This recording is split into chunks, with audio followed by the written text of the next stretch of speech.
Welcome to our ICOR's February webinar, Leading in Uncertain Times. The word uncertain is going to be kind of a theme for today. In this webinar, we're going to explore the relationship between duration and magnitude of a crisis and how understanding this relationship can help leaders to overcome these challenges and also to respond continuously to dynamic change. It's another key word for today. I am Linda Nelson, the ICOR president, and I just left my US meeting for ISO 292, where we're actually writing a standard on crisis management communications. ISO 22361 will be published sometime in the next year or two. So happy to be here.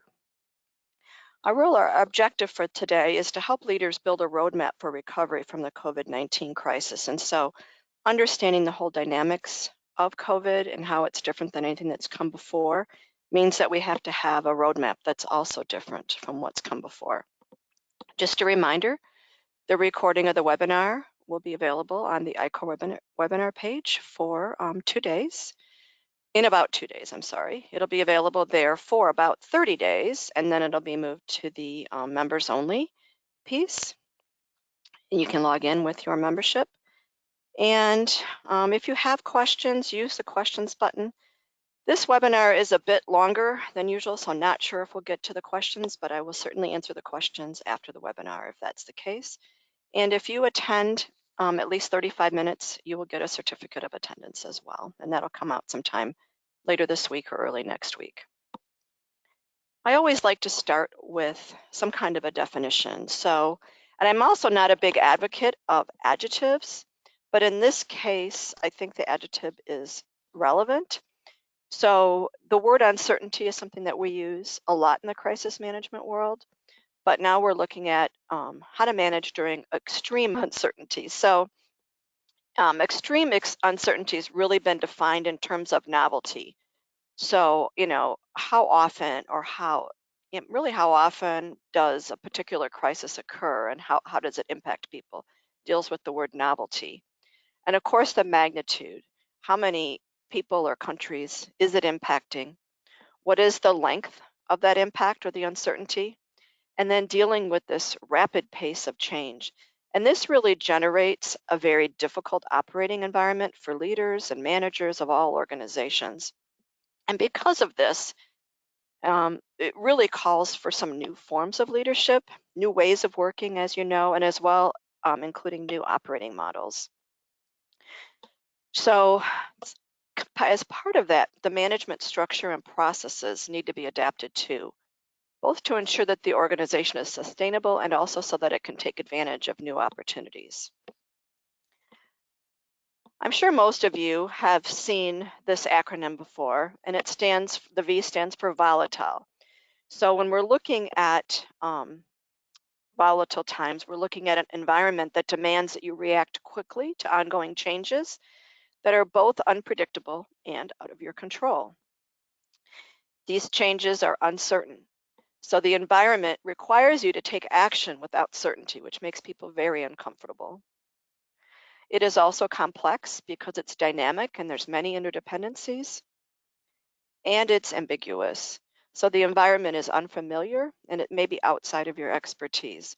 Now, we have been living in and through a lot of uncertain times when we've got continual upheavals, disruptions, global shifts like digitization, technology transformation. We've had changing geopolitics and a changing consensus even on globalization and trade have for decades challenged this very notion of, executive decision making. But this is beyond what even this model can talk about. And maybe this model, really what we have to do is take it for what it is and just think about it in a more extreme way than we have in the past.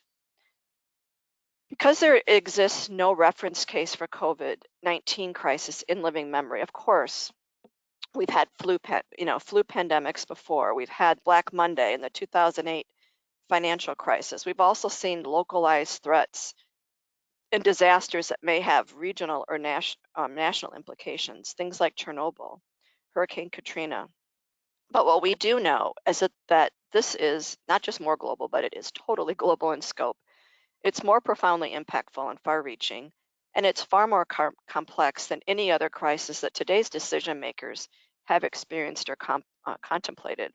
I actually knew someone who lived through the 1918 pandemic. However, she was only 3 at the time, and sadly, she did die earlier this year, but not from COVID. So she got her COVID test, and she remained COVID-free during the entire time.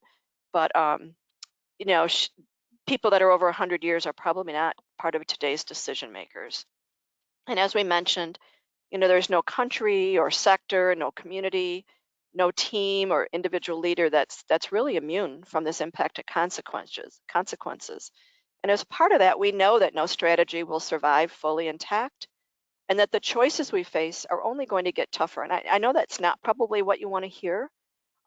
We just want it to be over, but the choices that organizations face are going to be tough and more complex as we collectively anticipate, what does a post-COVID-19 environment look like? So one of the things is that in uncertain times, executives aren't spared the responsibility of critical decision making. And in fact, if anything else, that time frame for making decisions is shorter, and the contextual uncertainty makes that decision making even harder. So one of the things that Deloitte reported on was that many executives and boards tend to one of 3 common types of responses to uncertainty. And the first is to kind of this decision paralysis. In other words, leadership recognizes its existence, the depth and complexity of the crisis, but becomes paralyzed by it. And this often manifests itself as slow or timid or erratic decision making.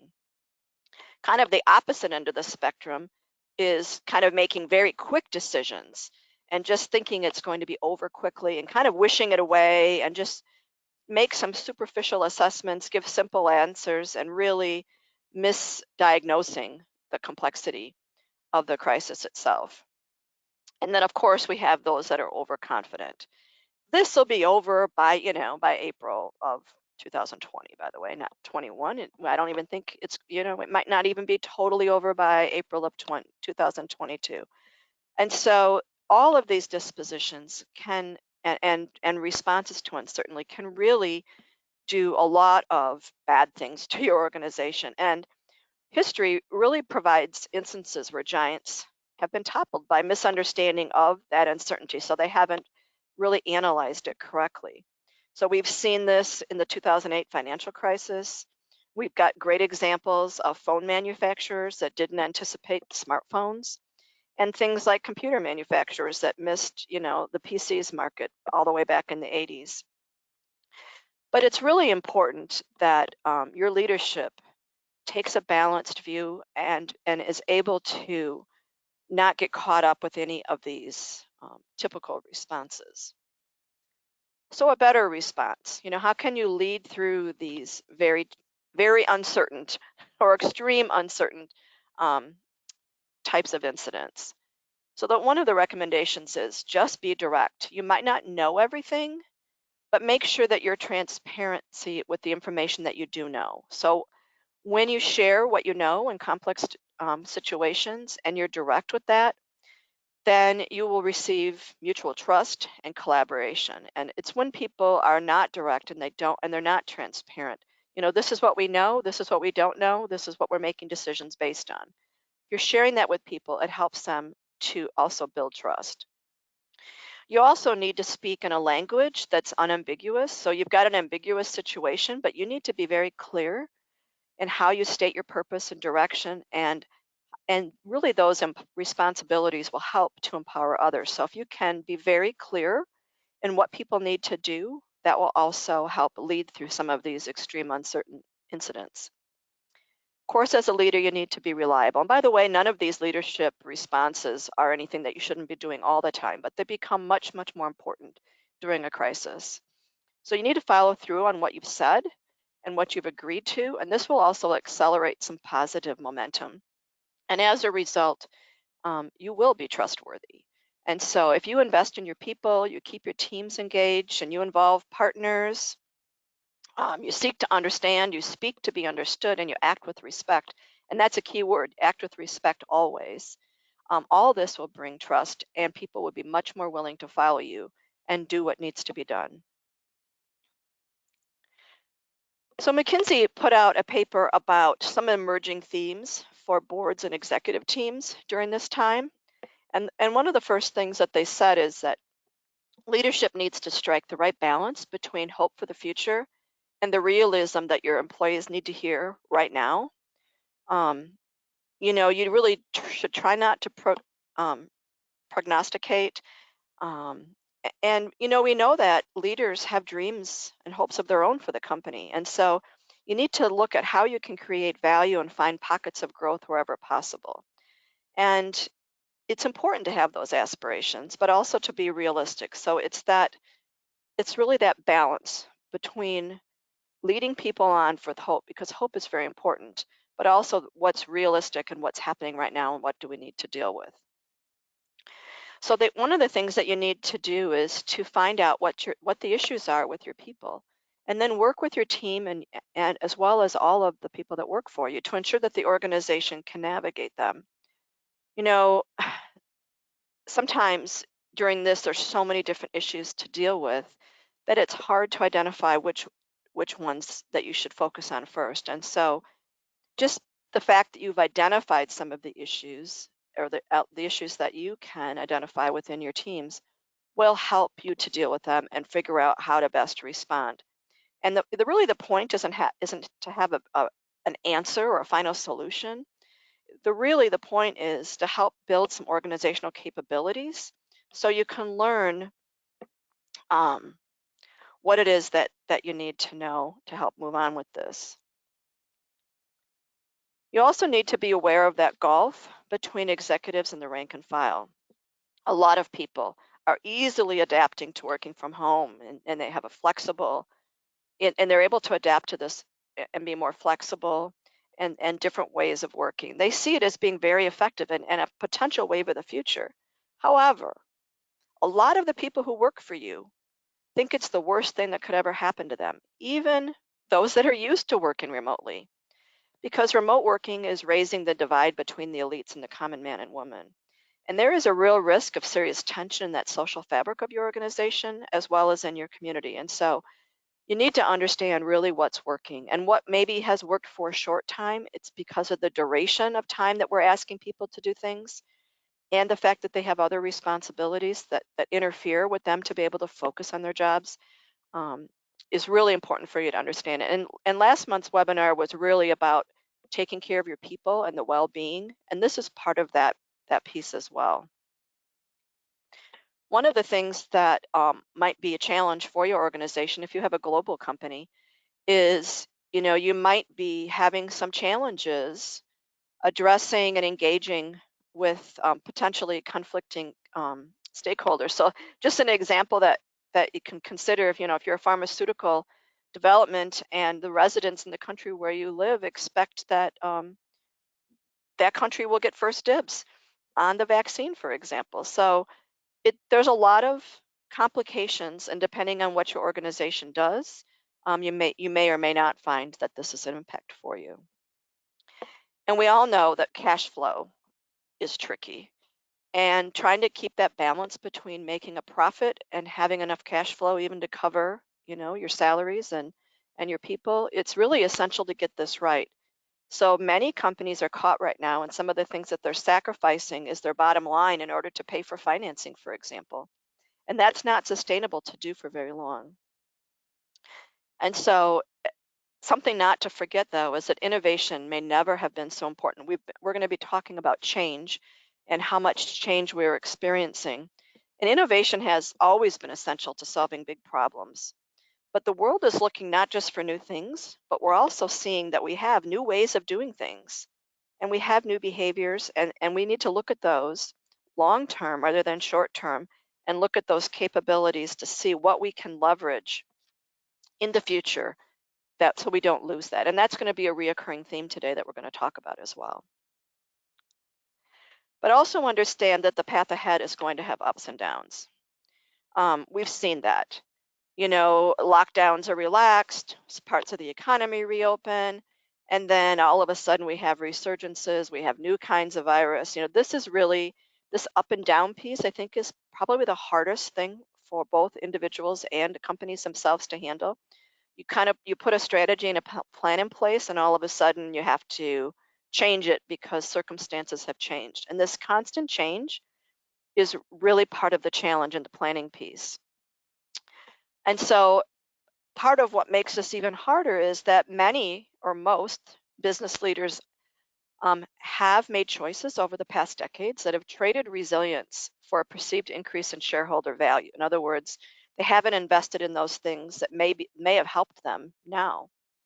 So now is the time that you really need to be looking at how can we become more resilient in the name of greater efficiency. Like, it can't, sometimes you have to balance resilience and efficiency in order to protect your organization as well. And so, you know, it's not saying it's a total trade-off, but you need to balance those things. So just making sure that that has been defined much more clearly that it's been in the past. So here's where, instead of running from uncertainty, we need to embrace uncertainty. And really the first step for this is knowing what you know. We talked about understanding what's real, and then understanding that what it is that you don't know or that you can't know because there isn't enough information or there's too much change happening, and really understanding the difference between those two.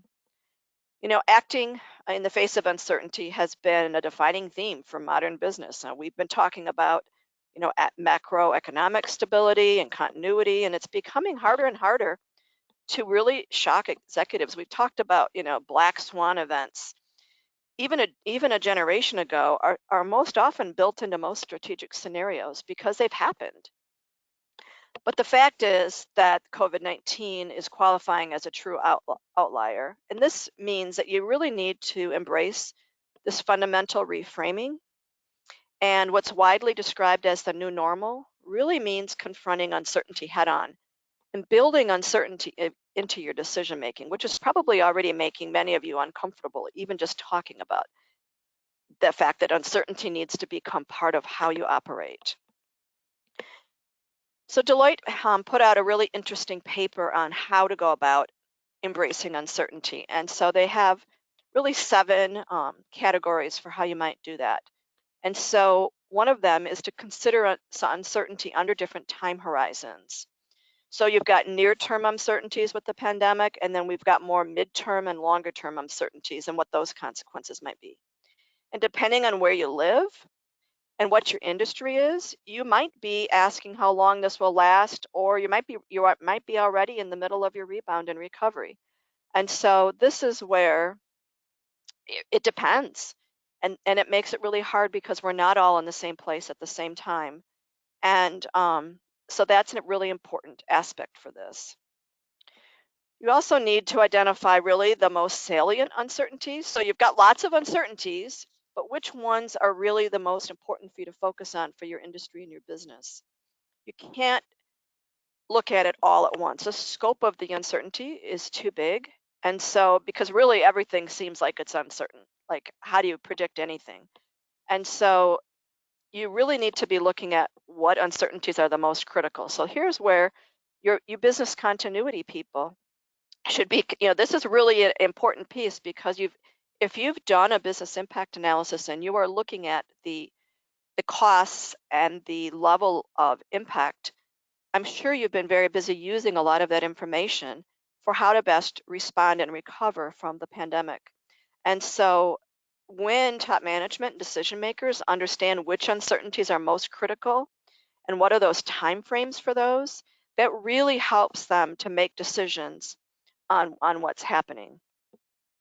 And so one of the things that we need to consider too is we've been focusing on response for a long time, and that's very unusual.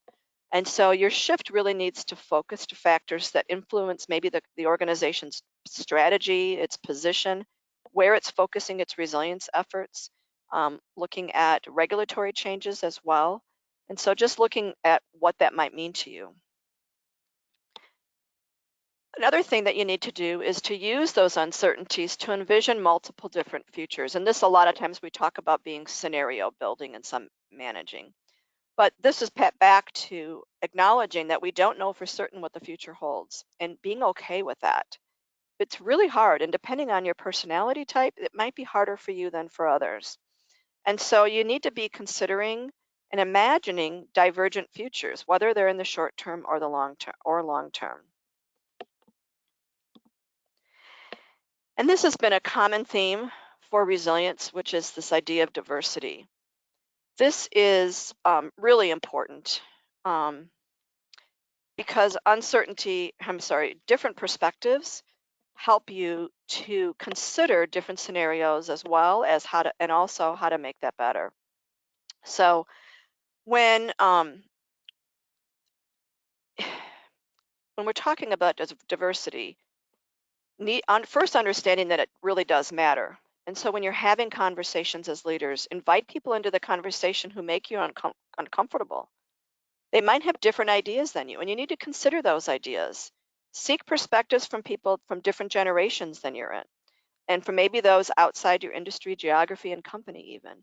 So the more broad that you can seek diverse perspectives, the better able that you're going to be able to envision multiple different futures and be able to figure out, how to address those uncertainties over the different time horizons. So each of these, while they're listed here individually, they really do build upon each other. And so it's really important for you to collaborate whenever possible with all the different parts of your organization that need to work together. We talked a little bit about scenarios, but really scenarios is totally underestimated. They are so powerful and they can really help you with making decisions. And they're interesting all in themselves. But one obvious use is that you can kind of stress test your operations. You can stress test your current strategies, your investments, your financial strength, as well as forecasts. And how do each of these hold up in different yet plausible future? We're saying plausible because nobody thought we'd be here right now. So what maybe we had considered implausible has become very plausible. Also, when you use scenarios, you can provoke consideration of multiple possibilities. So what business model might work under this scenario but might not work under this scenario? So do you need to look at your business model and how you operate? And how does it look maybe near or versus longer term? And then, of course, the best discussions around their implications, they explore potential outcomes as well, of course.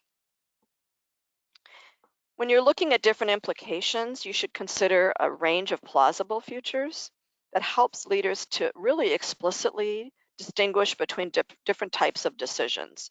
So we know that not all choices are equal. And so when you create and explore your scenarios, that can help you to weigh and really extrapolate the implications of possible moves. So what are the required moves? What are those things that you have to do to ensure the viability of the organization in the near term? And what are your no regret moves? The choices or actions that make sense under any scenario. And then you've got your big bets. What are those substantive choices or investments that you need to make now with that clear hope or expectation that if one or more of the scenarios emerge or can be made to emerge, it will really help you out. And then you've got those contingent moves. So moves that might be contingent on one or more of those scenarios emerging. And finally, we have satellite moves. So what are smaller moves or investments where you place selectively across one or a number of scenarios in conjunction with the bigger bets? And we know that there's no magic formula, and the mix of moves should, be different from organization to organization. But the main thing is that no matter what choice is pursued, you should do it with full resources and no half measures. So we're going to talk a little bit more about that as well. So once you've make your choices, you need to monitor them because you have to make decisions. Decisions are made every day. So are you going to keep doing the certain things and not doing others? Are you going to make or defer investments? Are you going to repurpose your assets or hold firm? Are you going to invest in the future on a committed or a contingent basis? So we know that confronting uncertainty doesn't make the tough decisions any less difficult, but it should help you reveal some of the trade-offs and assumptions that you're making and ultimately strengthen that conviction. And so using those scenarios to help build that will also be really helpful to you. So, here is where I might ask a poll, but because of the length of this webinar, I decided not to do any polls today. But there are reasons why the existing operating models are failing. And a lot of this is because of this annual planning cycle. We have got to move to a more agile techniques and address the constantly changing circumstances. When you've got a planning cycle that's annual and everything you do is based on that annual plan, it it might work when there's not a lot of change, but it certainly didn't work in 2020. So decisions that were made in January of 2020 really had a lot of those decisions needed to be thrown out by April for sure. And that annual planning cycle, in this case, we've got to have a planning cycle that's almost happening all the time because of the amount of changes. So depending on how much change your organization experiences, your planning cycle really needs to be tied to that. And of course, if you've attended any of ICOR's webinars or read any of the things that we've published, we are talking a lot about being agile. And being agile means adjusting to change and not being locked in. So really focusing on those things that are really important and having that clear train of sight, but figuring out how can you get there and being able to adjust when you need to. And so that really ties into this idea of flexibility and the capability to act quickly and collectively and across the entire organization as those challenges arise. And they also need to be able, you need to be able to work this way over an extended period. So those organizations that have adopted Agile, in more than IT are certainly benefiting from that during this last year. When you're looking at a COVID operating environment, you're going to need to look at your operating model and see, is it helping us to respond quickly to this rapidly changing environment? And is it helping us sustain through our trials? And then you also need to make sure that it is addressing the problems of operating under highly uncertain conditions. Did your operating model, was it meant to work for a year, 18 months, 2 years, or was it meant to be something that was much shorter duration? And so this is requiring leaders to really re-examine their own thought processes and challenge their own assumptions and look at their operating environments to see if they're meeting or not meeting what's required. And this also means talking to your people, by the way, because failure to do so is really at creating the risk of serious errors. So speaking of serious errors, let's look at some common pitfalls. The first one is this idea of optimism bias. Since leaders haven't really seen anything like this crisis, sometimes they cannot or will not believe how bad it might end up getting. And I think this is something that we probably saw early on. I don't see how people can continue to have the optimism bias in February of 2021. I think by now you better start realizing that this isn't going to be over in a very short time. However, the hope of the vaccinations has given us some opportunity to be optimistic, and that really is great, but we still need to manage the logistics of of getting people vaccinated and what that means. We've also had a real challenge. I think this has been a challenge no matter what country you're from, is this idea of information instability. Um, the sensitivity of statistical models just for COVID, if you change make a small change, it changes all the other variables. And so when you're looking at your planning scenarios, all of a sudden, because that information that you got is no longer what it really is today. In other words, you're acting on the information that you had at the time, and now your planning scenario is no longer achievable. And so we have to make sure that we're operating so that we understand that the information is unstable and how to be able to adapt and manage um, that information that might change tomorrow from what it is today. And the other piece of this is, having the wrong answer. Sometimes we just have the wrong answer, meaning that because we have unstable information or we've acted on wrong information, the information that we thought was clear and certain could turn out actually to be wrong. And this is where how you communicate becomes very, very important. When you say communicate directly, you need to let people know we made these decisions based on this information. And now we have found out that that information is wrong. So we need to come back and rethink this. And this is based on the new information. This is how we're going to operate moving forward. So your operating model must be able to absorb those initial wrong answers and override them quickly. So this is where this whole idea of agile and adaptive becomes very important. We talked earlier about, people being paralyzed by analysis. And, if you're a person that doesn't like to make decisions until you have all your facts and figures in place, this is probably something that you've really experienced, because this has been a very confusing time. And the fact that the data is changing so often can really help, can make decisions delayed. And a delay in decisions in itself is a decision. So if you haven't taken any action, that has consequences. And so you really need to act on what you know and then be able to adapt your strategy as new information becomes available. And finally, this is really which was the topic of last month's webinar, which was just being exhausted. When we say organizations are exhausted, we're talking about the people in that organization that are exhausted. And when you're unable to return to business as usual for a long time, months and years, this really exposes leadership and your teams to this risk of exhaustion in the face of constant and apparently never ending change. And one of the things that we talked about last month too was that at the beginning, people might really be energized. They're attacking the problem, they're moving. But the fact that the the length of this, the duration of this crisis, as well as all of the change and all the different ways that you've been impacted, is really making people exhausted. That's what we keep hearing, when will this be over? When can we just, quote, go back to normal? And the answer is never. Hopefully you're never going to go back to the normal that it was, but that's another whole subject. So when we look at a sustainable model, depending on your industry, your geography, where you're located, you may have experienced, different forms of uncertainty at different times over the course of this crisis. So you may have experienced falling consumer demand or extreme consumer demand. My daughter's industry they're working harder and faster than they've ever worked before because of increased consumer demand.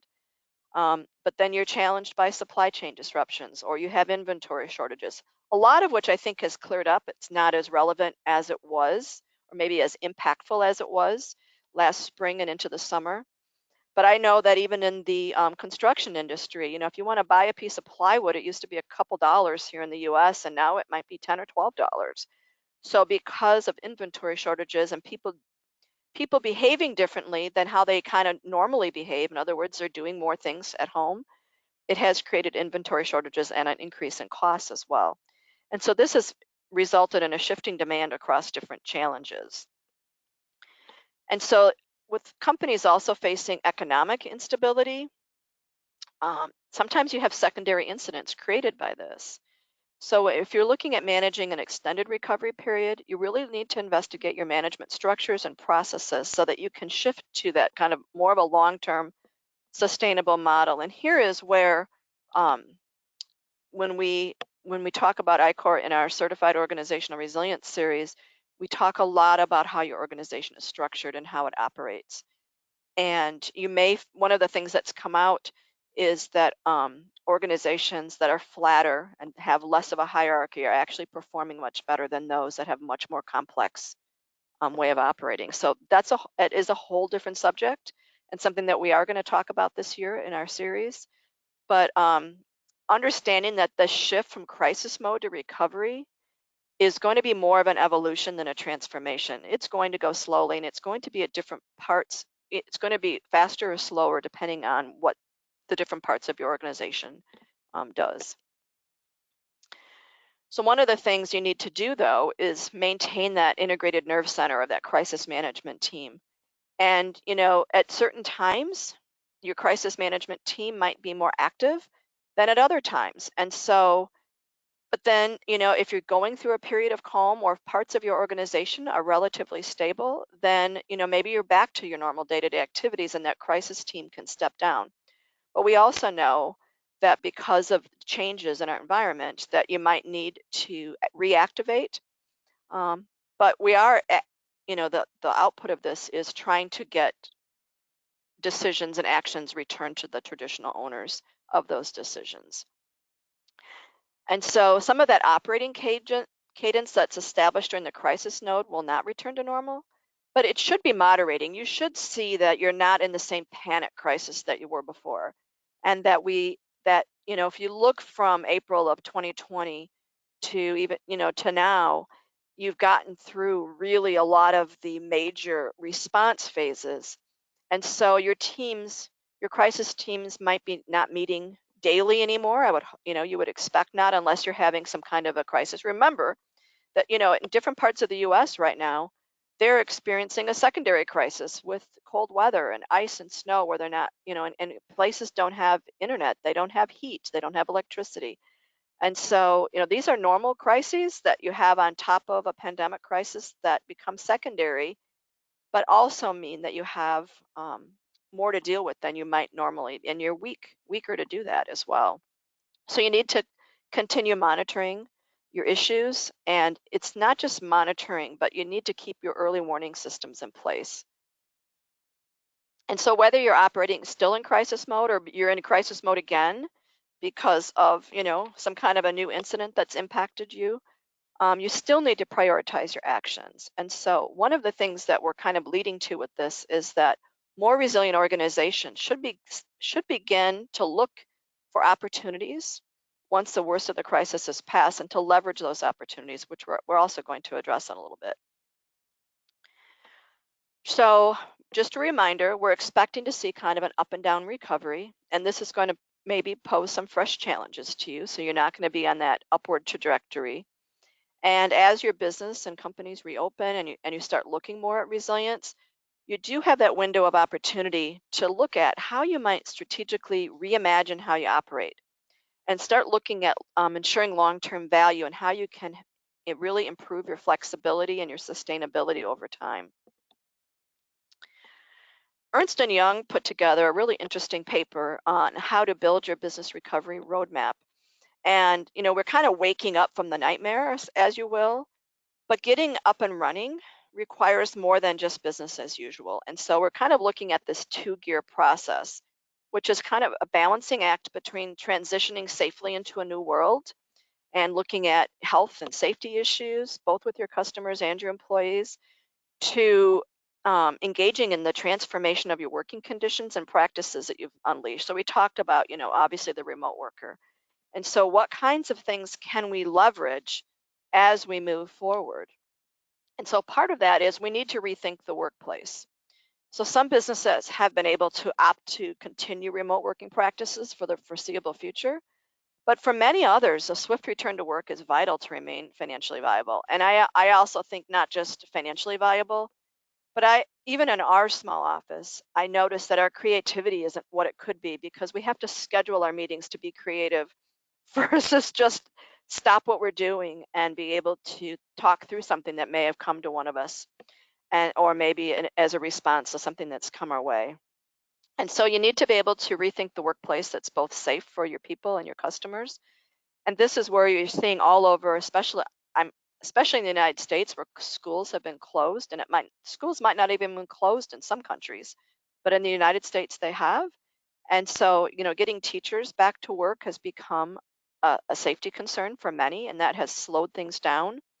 So you need to be thinking about, how do you prioritize cooperation, communication, and accountability, and really also supplement technologies that you might have in place and different working processes that you can add to make sure that your organization's workplace is not just safe, but is the best that it can be so that you're getting the most out of your employees as well.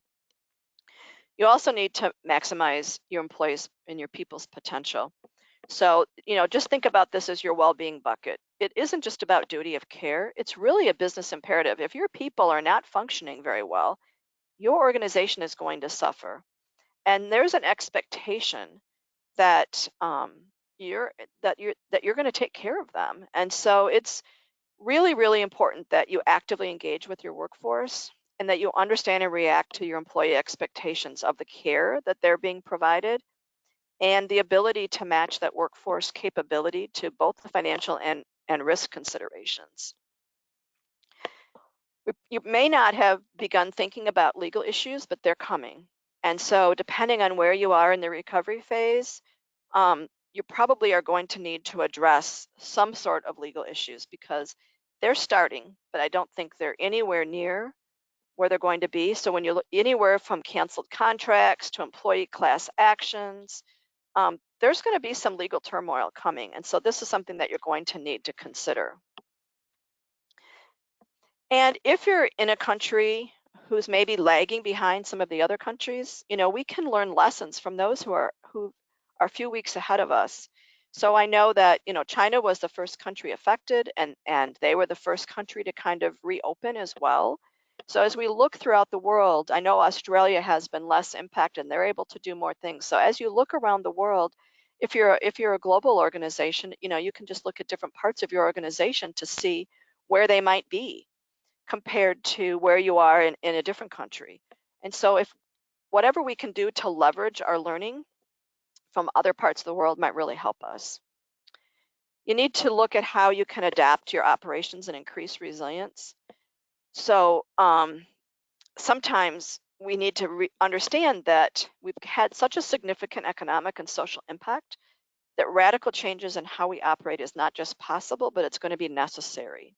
So we need to segue from a growth economy, for example, maybe to a value-based one. You may need to prioritize long-term value and resilience versus some of the efficiencies that have been there. So we know that flexibility has always been a business advantage, but we really think it's now critical to survival. You also need to forecast more effectively. There was a study done by Ernst & Young that said that only 9% of the respondents were very confident of their forecasting. This is really sad. Forecasting, we're talking about, looking ahead and trying to make plans. And if you feel like your forecasts are not being done very well, how can you trust in your planning? You also need to adapt to shifting expectations. So we know that what consumers expect of companies is changing, and some of what they may have tolerated at the beginning of the pandemic may not be tolerated anymore. They're like, you've had enough time to figure out how to do that. So you need to be ready to adapt to changing customer attitudes and needs and understand that life has changed for how people shop, how people live, how people work, and those expectations are going to impact your organization. Also, I'm sure your financial teams are looking at divestments if they haven't already done that. And when you look at the 2008 financial crisis, the companies that were proactive about reviewing and strategically divesting their portfolio outperformed their peers. And so, I think that this is something that if it hasn't been done already, it probably should be. And what we've seen also is kind of an inward investment in your region. We've all become local. So looking at what that might mean um, globally. So even looking at, foreign investments, what that means, and how that whole investment portfolio might be impacted by this. And finally, businesses are going to need to build close relationships with their banks I assume you've already done that, but this is really becoming really, really important as part of stabilizing not just the economy of your company, but the economy of your community as well. So you're going to need to be looking at that long-term growth for this to work. I want to very quickly go over a really great resource that was put out by Deloitte, and it was essentially produced for small businesses, but I think that every business unit in your company could leverage this, and especially you people in business continuity, to look at how you could do this as part of your data collection, whether it's part of your business impact analysis or other data collection that you might be doing. And I'm just going to give you a little bit of a look into this, but it's really interesting. And there's a lot of detail that, we could do a whole webinar just on this. But we know that COVID-19 is fundamentally changing the way we do business, both right now and in the future. And so looking at how you respond, how you recover, and how you thrive in that new normal is something that needs to be considered. So what they did is they looked at the dimensions of customer cash flow, supply chain, workforce, digital enablement, and the workplace. And then in the recovery phase, they looked at reflecting. So where do you stand today? And this is something I actually hadn't thought about, and it seems kind of like an odd duh. Well, of course you need to reflect on what's happened before you start your restart. So what can you kick and start now? And then what can you revitalize to shape your future? So while we know much remains uncertain, we do know that customers, workers, suppliers, and competitors are watching. And so how your business handles its recovery is going to also define its reputation and performance for potential years to come. So while we haven't really worried so much about reputation through now, I think that how you behave during this final process of getting kind of your organization back to functioning at its full capacity is going to impact its reputation. So they put together this chart, which is, or a framework, which is nice. And essentially you can see the reflect, restart, and revitalize across the top. And across the bottom, it looks at getting up to speed on the impacts, which is part of the reflect, identifying immediate steps for your business to action, which is part of your restart, and then under revitalizing, how you revisit and forecast to seize opportunities. And what they've done for each of these areas is to create questions for you that you can use and leverage to really interview different parts of your organization and how it's been functioning. So they've drilled down and they want you to look across each of those six areas that we talked about earlier and look at where you can reflect, restart, and revitalize. So the first thing they say is understanding your customers' needs. So have they changed and how do you communicate that? And then you need to get your cash flow in order. So understanding the current health of your business and helps you to prepare for the new normal. The fourth thing is reorganizing your supply chain. So evaluating your supply landscape, look at how it's changed and forecast your future needs. Rethinking your workforce. So what are the impacts from the crisis, or how do they impact the capacity, capability, and affordability of your workforce? And of course, we talked the digitally enabling your business is part of, having data too. But what kinds of digital tools have you been using that you can leverage to increase growth and help to revitalize your future? And then looking at a total picture of what's changed in your workplace. So how does COVID impact your approach to managing the physical and virtual workplace and address risk and compliance? So for each one of these areas, they give you a list of questions. And so what they've done is when you drill down into understanding your customers' needs, they ask the question and then they ask you specific questions under reflect, restart, and revitalize. And I'm not going to go through all of those here, but it just gives you a quick look at how you might do that. And then I would really recommend, and this is included in the slide here as well as in the references section, to go ahead and look at this. Again, same thing for cash flow, same thing for your supply chain, same thing for your workplace, um, the digitally enabling your business, and finally, what's changed. So moving on to, really what is your COVID exit strategy? This is really a challenge because the question is, how do we get this right? And, multiple CEOs across industries, geography, and situations, um, there's a lot of them that are still in survival mode. But for those that have regained their footing and they're ready to leap to those, there's those that are already done. Like they've managed this, their industry isn't as impacted, and they're finding ways to thrive. And so, but almost but almost to a leader, they've said they're trying to hit that right trajectory, which isn't easy because it's not a straight line. So how do you make that right exit? Because we know that heading for that exit is not straightforward. And so achieving that right trajectory really calls for making some tough choices. So this is where you decide, when are we going to transition from survival mode to normalcy, or ideally or to something even better than what we had before? So what does that optimized state for the post-COVID-19 world look like for us? And the question becomes, how much should your organization pivot and how fast? So when you have so much tumult and disruption, how far should you go to change this kind of steady state to adopt faster and more agile approaches? I mean, this is literally a question about rocking the boat. Like, okay, we're managing, we're holding on, we don't want to mess with anything. So at what point can you push a little harder to leverage what your learning is in order to move faster. And so the recovery really marks a broader challenge because it's it's not the end of the crisis. And the harsh reality is that there's really no liberation day when it's done it, gone and done with. And we're all learning about what the recovery looks like, and it's not the same for every organization, which also makes it hard. Um, so you have to lead with this idea that this harsh reality is real. So you need to also look at going back to work and adopting your old habits shouldn't be what you're thinking. You should be, what was the point of this crisis? What will we do if it happens again? What can we learn? And how can we move faster next time? Because you need to have that realistic sense of optimism. This idea of what should we change?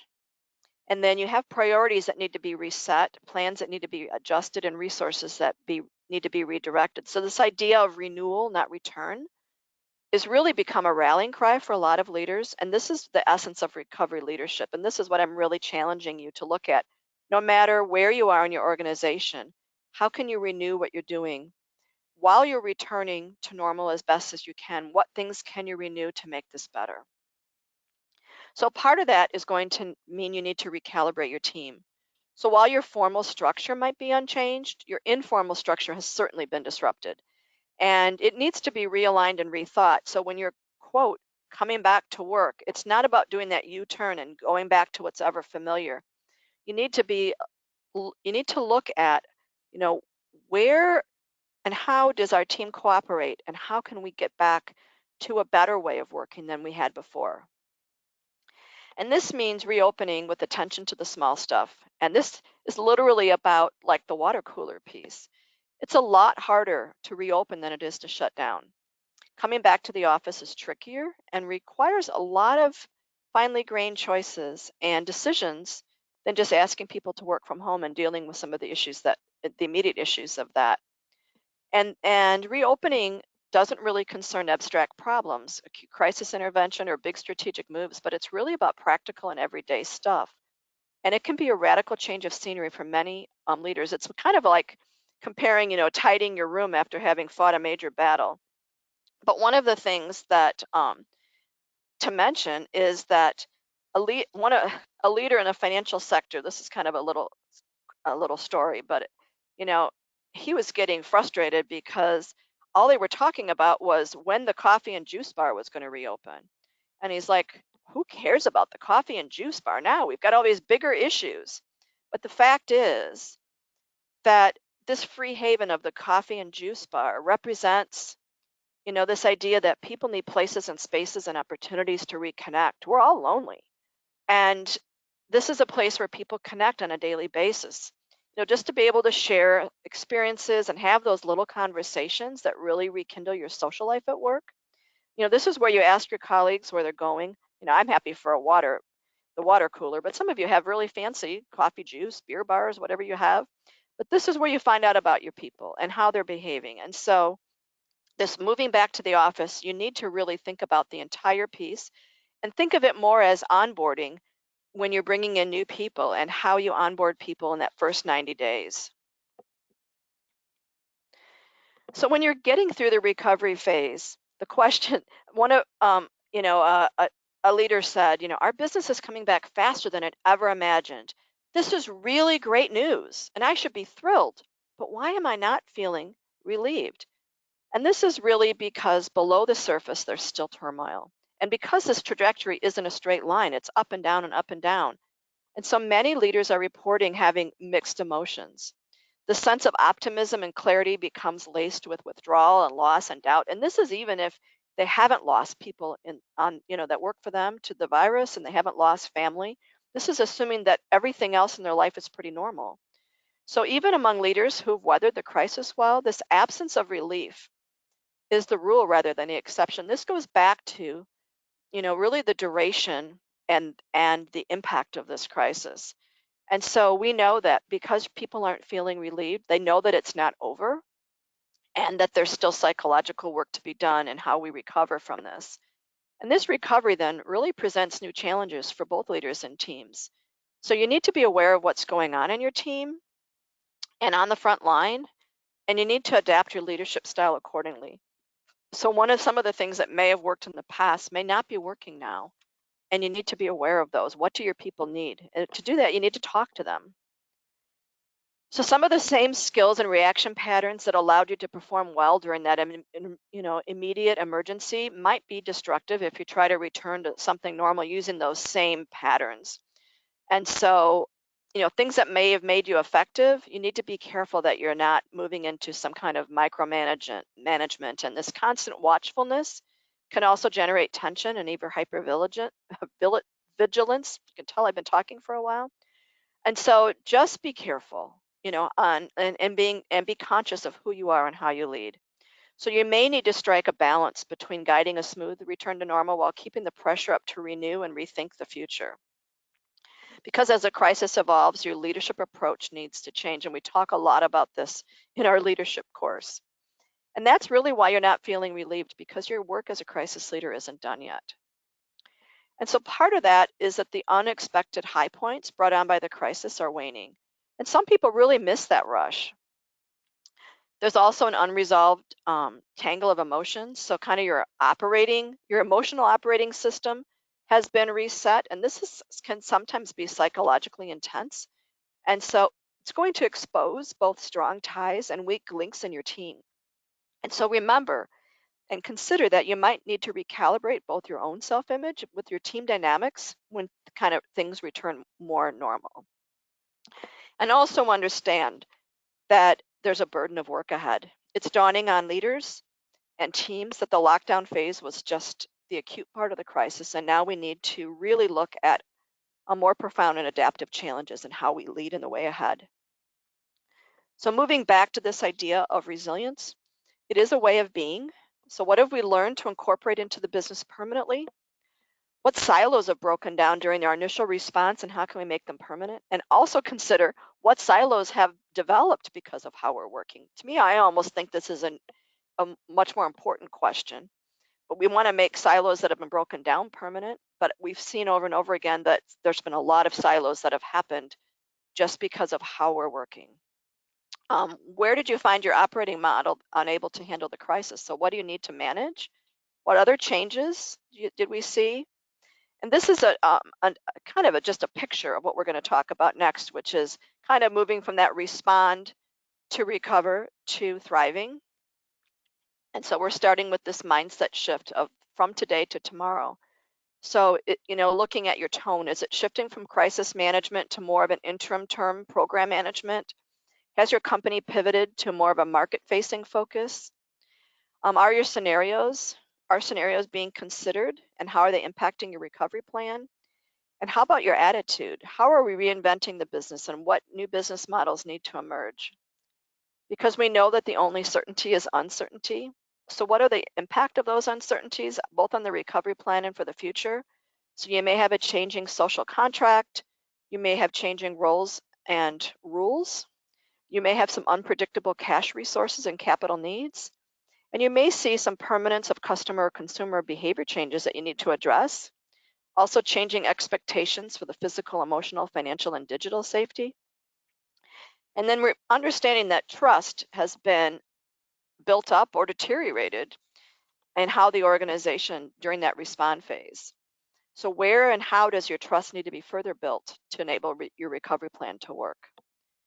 And as we look at anticipating the destination and the end of recovery, we need to consider, what does success look like? What is our expected time frame for this recovery? What are some critical factors that will modify the timeline? What impact will these uncertainties have on maybe on your destination? What are some other unknowns? What are some things that we don't know yet? And how has management answered each of these core strategic questions related to stakeholder outcomes? And then, of course, we always have this question: is our recovery team equipped and resourced? Are our responsibilities defined? So as we're optimizing for a post-COVID-19 future, it's often common that management teams will often seek safety to confront the prevailing uncertainty, and sometimes then want to drift back to the familiar and avoid the discomfort associated with choosing this time to go for the big moves. And just want to repeat that this may actually be the best chance to really put the full potential and challenge assumptions and overcome some of the social factors that have often blocked your moves in the past. And what we do know is that companies that take an all-in approach emerge stronger and sustain that competitive advantage for, according to McKinsey, almost a decade afterward. So your transformation, whether it's primarily about portfolio moves or performance improvements, doesn't really matter. To succeed, you really need to consider both, and your transformations need to go big. So I've struggled on how to say this gentleman's name. I'm assuming it's a gentleman because he's quoted from years ago. But this gentleman, Heraclitus, observed that no one ever steps in the same river twice, for it is not the same river and they are not the same person. So this is something I think really can help drive us, is that our organization is not the same organization and we are not the same people coming back to it from after this recovery phase.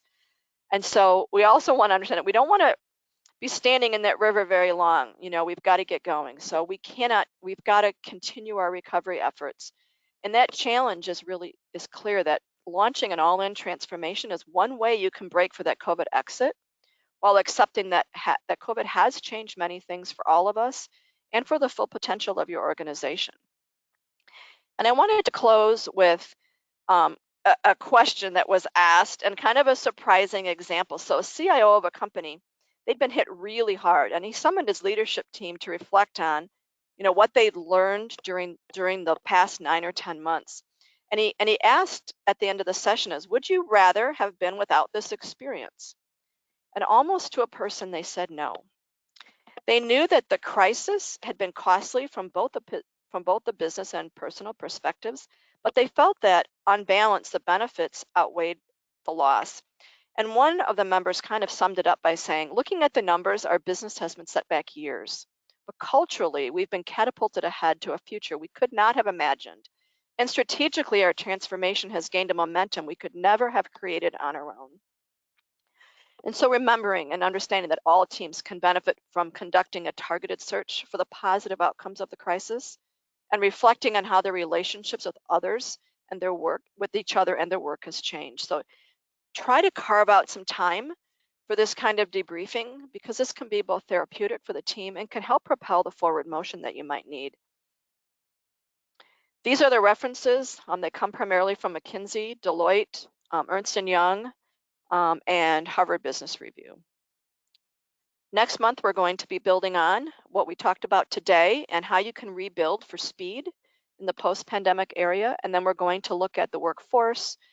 We've added a webinar from one of our partners. And so we're looking at effective internet and media monitoring. And then we go on through the rest of the year. We hope you can join us. Registration is open on our webinar page. Please also check out our website.